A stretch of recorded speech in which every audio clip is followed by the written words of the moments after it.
Hello everybody. Welcome to Kobe's Classroom, the visual guide for Worqor Lar Dor or Extreme. This fight has been extremely fun for me so far, so I hope you all enjoy it too. This is a small re-upload just to fix a minor audio issue and to improve the strat for one of the mechanics. There will be timestamps for you and a macro in the description. Without further ado, let's get started. For this fight, we need light parties and we need role partners, and we're going to need these a lot.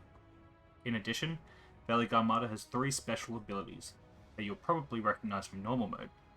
These are usually accompanied with a warning message, but they are sometimes later in the fight when they're not, so it's important to learn what they look like. I'll be showing you actual footage of them to help. The first special mechanic I'll be calling Wind. Veligarmata flies around in a circle and generates wind everywhere. It's just a donut AoE in the middle.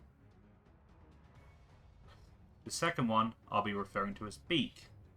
The boss flies backwards and opens up his beak, spewing out fire. His safe spots are in the north corners.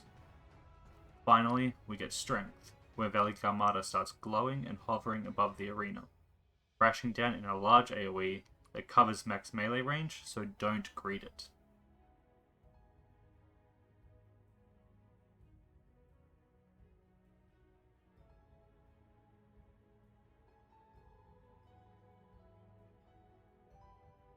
Alright, with that out of the way, we can get to the first mechanic, Spikecicle.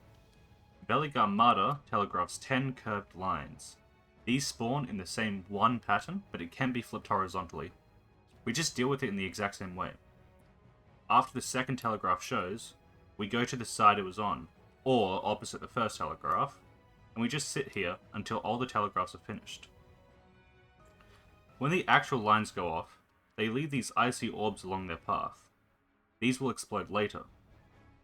After the second line, we just follow it along until we make it to the opposite side of the arrow on the boss's hitbox.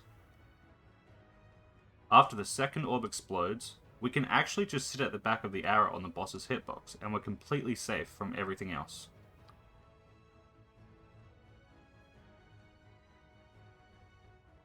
And that's that. If you get hit by anything here, you'll get a stacking damage down, so you'll want to get used to the movement because you're going to see this mechanic again later.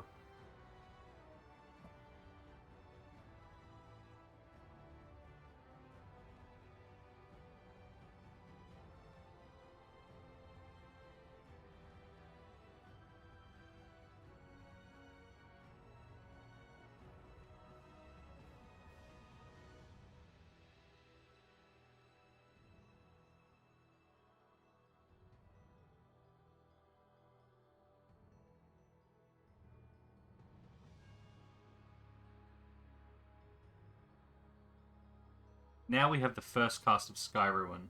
This is a phase change mechanic. Veligarmata uses this 3 times throughout the fight, changing his element. The first one is always fire, signified by the Volcano. When the arena changes, we get volcanoes in the background on the west and east.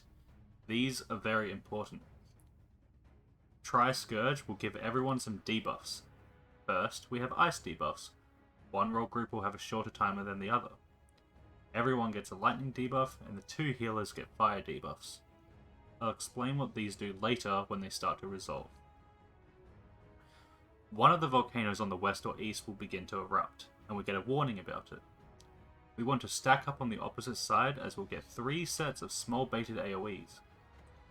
After the volcano AoE is gone, we want Light Party 1 west and Light Party 2 east, so if your side is covered, get ready to move across. This is because Veligarmata is about to use one of his special abilities. In Fire phase, every time we get one of these, we need to do partner stacks. In this case, we got Wind, so we do our stacks on the waymarks inside the donut. If we got Beak, we would do our stacks on the numbers. And if we got Strength, we would do our stacks at the back, ranged, melee, melee, ranged. I've seen some people do the stacks like this to try and greed uptime. I don't think it's worth it at all, and I'd recommend not doing that. Immediately after, the first ice debuffs will go off, signified by an icy timer above the player's head.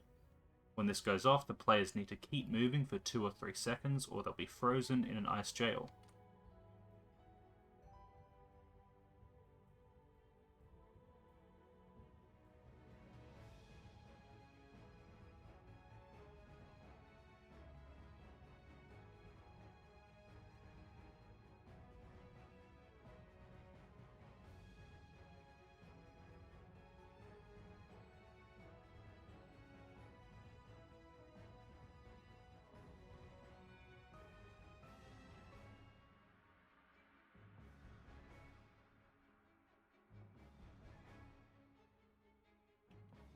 Next up is Mountain Fire. This mechanic is incredibly cool. Veligarmata flies backwards and a tank buster tower spawns in the north.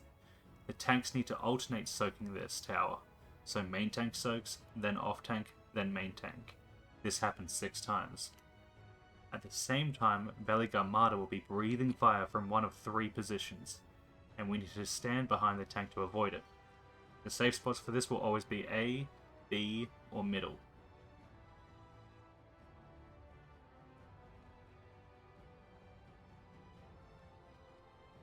When this is over, the healer's fire debuffs will go off.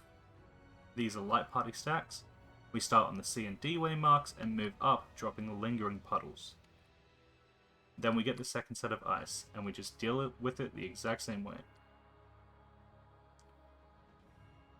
We get Volcano 2, exactly the same as the first one, followed by another special Veligarmata attack, in this case Beak.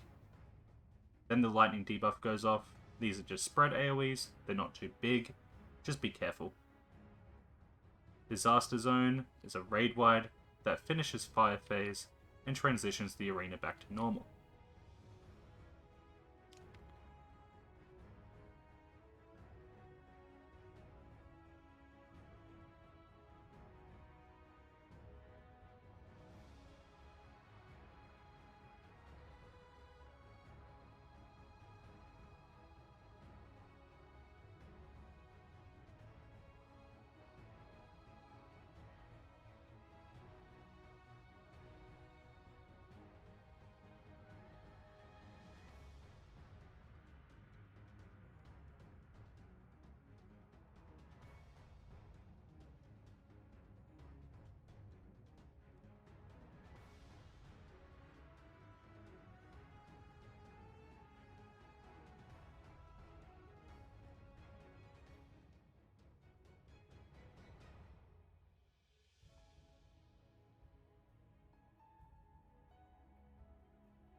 Now we have a DPS check phase.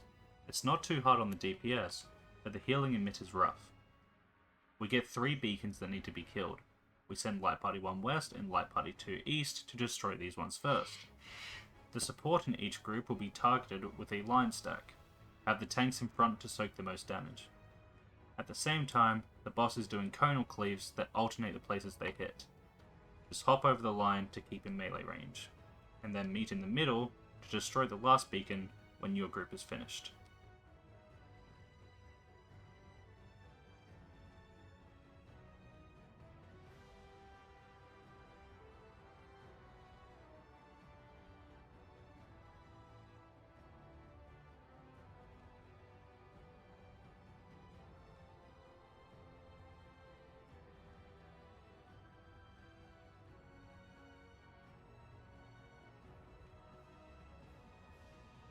Tuli Disaster is a raid wide that hits 3 times as Veligarmata cycles his elements. Now we get another Skyruin. This one will be either Ice or Lightning, and you'll get the other one after. I'll show you Ice first. The arena gets turned into the Snowy Mountain. Tri-Scourge gives more debuffs. Ice on both tanks, Fire on both healers, Lightning on everyone, with one roll having a shorter timer. We're going to immediately deal with the Fire and Ice by sending the tanks into their corners, and the healers stack on C and D.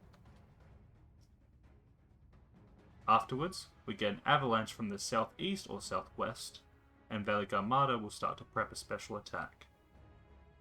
Avoid the Avalanche and the attack appropriately, in this case, southeastern strength. The Avalanche goes off first, so you have a bit of time to fix your position. In Ice Phase, after his special abilities, it leaves these 8-sided stars.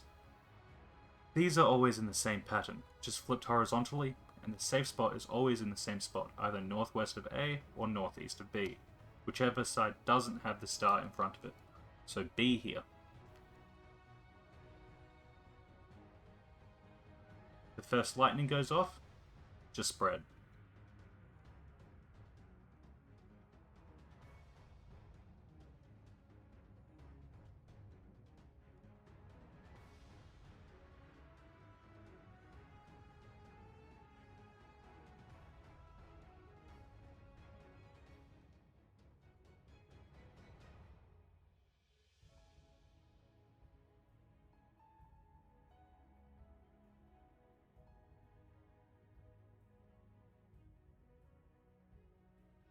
Here's the second Spikecicle.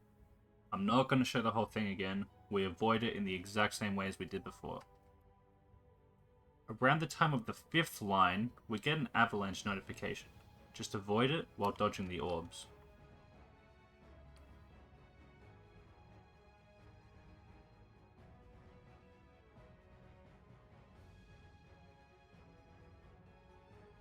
At the end, we get a Armada ability, followed by the stars again.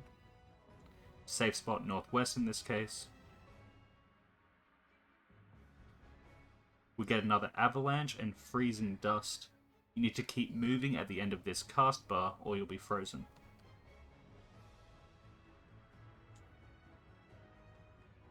Finally, the last lightning goes off. The phase ends with Disaster Zone and a tank buster on each tank.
Now, the lightning phase.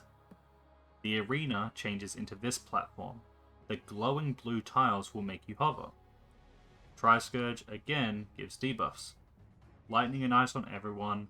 One role group will have shorter lightning, the other shorter ice, and we get fire on the healers. We'll deal with this immediately. Just stack on your sides.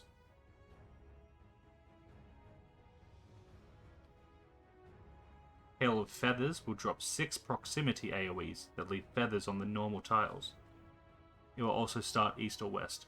We start on the opposite side, move north and around into the south corner, while killing the first feather that drops.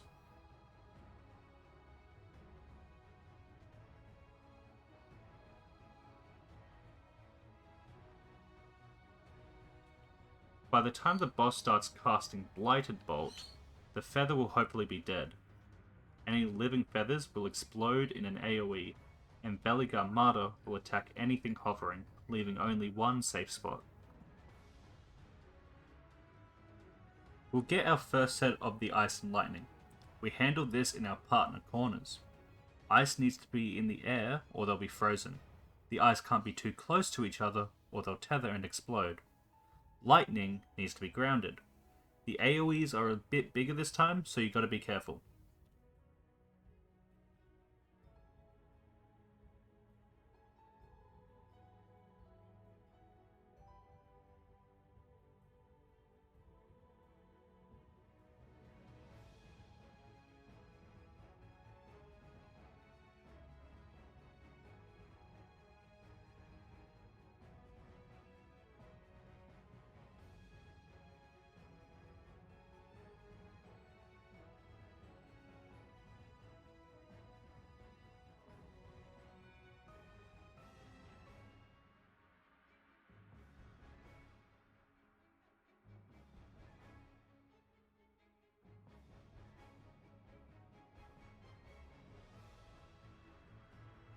Next, we get a Valigarmada attack.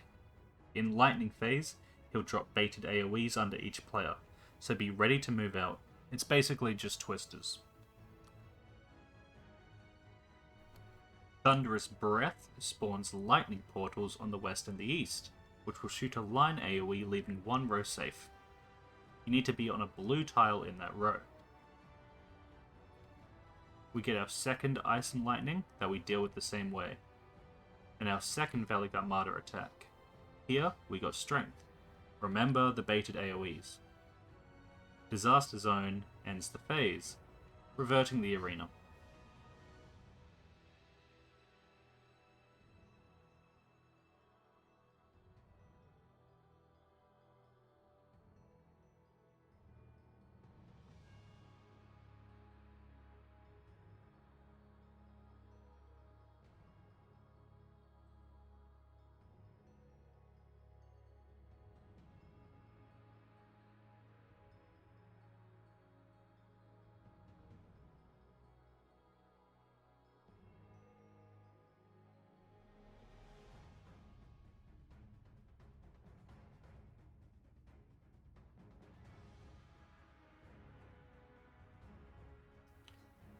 Here, we get a Tank Buster Tower and a Knockback.